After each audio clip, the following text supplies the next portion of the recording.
lasa mangodana ratranato mibanabana vaovinindray inzay namaiva reo vaitaloha atrizay atrizay atrizay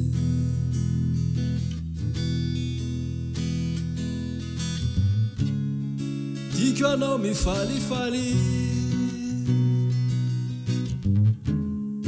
diko anao ravoravo miofaofa ny akanjonao revo tena revenao maty aminao zao maty aminao zao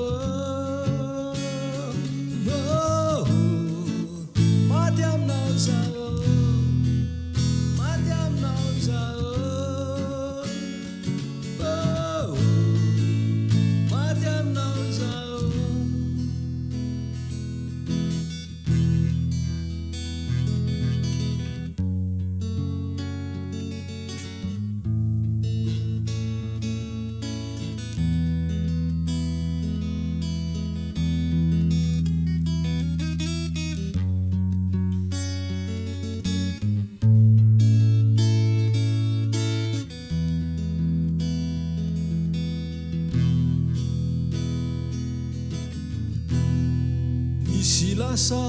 mangodana ratranato mibanabana vaovinindray inzay namaiva vaitaloha atrizay atrizay atrizay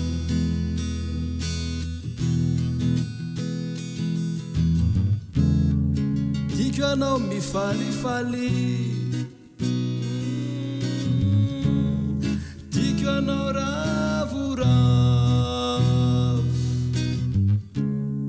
miofaofa ny akanjonao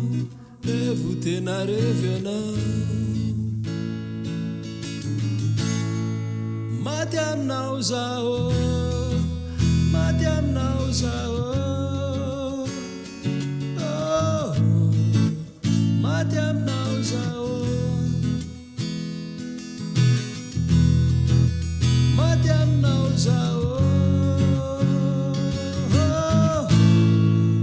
maty aminao zao